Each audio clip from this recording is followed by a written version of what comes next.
Oi, eu sou a Milena Faria Fintor e esse é o seu canal de vida inteligente na internet. Hoje a gente vai falar do meu filme favorito, Django Livre.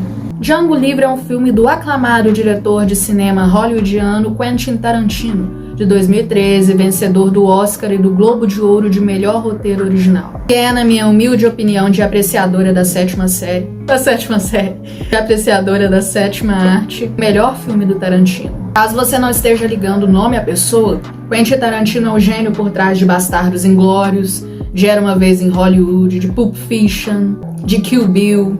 Se em Bastardos Inglórios nós vimos judeus caçando e matando nazistas, se Era Uma Vez em Hollywood nós vimos a gangue hippie do Charles Manson sendo presa antes de matar Sharon Tate, em Django Livre nós também temos Tarantino reescrevendo a história. Vamos entrar um pouquinho no roteiro para vocês entenderem por que eu escolhi Django Livre para esse quadro de aprendendo história com algum filme, alguma série da cultura pop. Porque Django Livre se passa no sul dos Estados Unidos, no século XIX, nos anos de 1850, 1858, se não me engano. Os Estados Unidos passou por uma guerra civil chamada Guerra de Secessão, justamente pela diferença de colonização entre o norte e o sul do país. O sul dos Estados Unidos estabelecia um regime escravocrata. As plantações eram geralmente fazendas de muitos hectares na mão de um único dono e a mão de obra ali era escrava. O norte, a colonização foi mais de assentamento. Eram pequenas faixas de terra onde as famílias plantavam, colhiam, vendiam os excedentes. E o Django, nosso protagonista, é um escravo do sul dos Estados Unidos. Um ex-escravo que faz um acordo com um caçador de recompensas. Juntos, o Django Livre e o nosso caçador. Eu falo Django Livre como se fosse um sobrenome, né? Juntos, o Django e o nosso caçador, eles passam por vários condados interior adentro dos Estados Unidos, caçando, executando, quando preciso, fugitivos da lei. É nessa fase da história que a gente tem acesso a esses condados, esses lugares onde existem os xerifes, onde existem as bolas de feno passando na frente da câmera, onde tem aqueles saloons com aquelas portas que se abrem para os dois lados. Uma representação muito bacana do que foi o Velho Oeste. Em troca dessa aliança que o Django faz com o caçador, ele quer ajuda para poder libertar sua esposa, a Brunette. É Brunette ou Brunella? Acontece que a sua esposa foi vendida para um latifundiário, para um fazendeiro riquíssimo, que usa os escravos homens como peões numa luta brutal, onde os homens se espancam até a morte, num tipo de espetáculo, num tipo de circo, para os ricos brancos assistirem e se distraírem. Até chegar à fazenda, a Candyland, a fazenda desse homem, o Django nos presenteia com uma série de cenas muito impactantes, muito emocionantes, em que o autor, através do roteiro, dá a oportunidade desse protagonista de reescrever não só a própria história à procura de liberdade, mas como a história dos Estados Unidos. Django não chega até as fazendas como um ex-escravo pistoleiro. Ele não anda a pé atrás do branco a quem pertence, ao branco que, à primeira impressão, é entendido como o dono daquele escravo. Django não se veste como escravo, não fala como escravo. Ele chega montado no próprio cavalo e senta à mesa junto com os senhores, despertando o ódio e a incredulidade dos outros escravos que assistem a essa situação. Durante muito tempo nós fomos bombardeados com cenas da dramaturgia mostrando escravos em rebelião, escravos lutando pela liberdade, escravos se escondendo, fugindo. O que foi real, mas não anula o outro lado da moeda, não anula outra parte tão real quanto da história, que é a identificação do próprio escravo como uma propriedade. Existe uma cena muito interessante para exemplificar isso no filme 12 Anos de Escravidão, que é quando o Senhor lê para os escravos partes da Bíblia, cujas traduções são aqueles versículos famosos de o servo herdará o reino dos céus, de toda a Bíblia que trata o ser humano como um servo da palavra em si, de modo geral, e os senhores utilizavam para atestar, para confirmar aquele regime escravocrata, de modo que a ignorância, de modo que os escravos leigos ouvissem aquela palavra servo e associassem a si próprio, não como a humanidade em servidão de modo geral. Ficou claro o que eu quis dizer? É muito comum a gente entender que precisa servir a Cristo, certo? Mas os senhores naquela época usavam esses versículos de servir ao seu senhor como escravo servindo ao senhor daquela fazenda.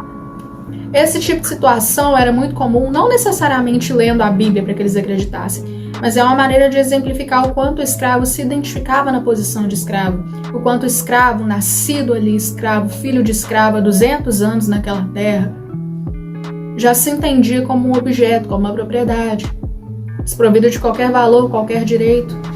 E o Django, nesse filme, para os outros escravos que o assistem assim, não passa de um negrinho atrevido. E essa é uma das frases que o personagem do Denzel Washington, detestavelmente eficiente nesse filme, diz várias vezes, incrédulo pelo Django estar ali sentado na mesa, pelo Django não andar a pé, pelo Django montar e não ser montado.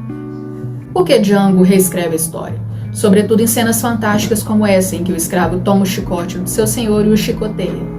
Cenas onde o escravo, até então submetido a uma série de violências sobre-humanas, toma as rédeas da própria vida, faz a justiça e de objeto passa a ser temido pelo Senhor. É extremamente prazeroso, é tão prazeroso como Bastardos Inglórios foi quando a gente viu Hitler sendo metralhado. O livro reescreve a história em cenas como quando Django atira à distância em 2 homens que fogem a cavalo num campo de algodão, e esses homens caem dos cavalos e mancham a plantação de algodão com o próprio sangue. A história norte-americana foi construída sobre sangue negro. É lento e belo pensar que um negro que passava a maior parte da sua pequena vida numa plantação de algodão, que colhia dezenas de quilos de algodão por dia, sem direito a banho, comida, sem direito a um tratamento digno de humanidade, a um tratamento digno que qualquer pessoa deveria receber num tipo de trabalho, mas que ele não recebia porque não era considerado pessoa. Mancha o algodão com sangue de seus senhores, daqueles que até então eram donos da sua vida. Django Livre reescreve a história porque, assim como todos os outros filmes do Tarantino, nos dá a oportunidade de imaginar como teria sido se tivesse sido diferente. Django Livre, assim como os outros filmes de Tarantino, não nega as crueldades às quais o ser humano tenha cometido durante a história da humanidade. Não é uma maneira de dizer que a escravidão nunca houve ou que em Bastardos Inglórios o nazismo nunca houve. Mas é uma maneira de dar pra gente, que é bombardeado desde cedo com tantas informações tão tristes e tão revoltosas sobre a escravidão, sobre o nazismo, a oportunidade de ter uma satisfação, mesmo que seja pequena, em relação a esses temas, ao ver um negro explodindo pelos ares a Casa Grande. A representação, a materialização do poder do senhor de escravos. Grande indo ao chão, e a chacina dessa vez tem outra cor. Sabe aquele ditado que comumente os historiadores gostam de dizer, de que quem não conhece a história está fadado a repeti-la?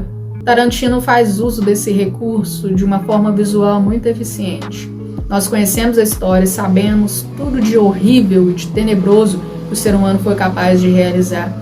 E ele tenta compensar o telespectador com pequenos momentos de uma doçura violentíssima.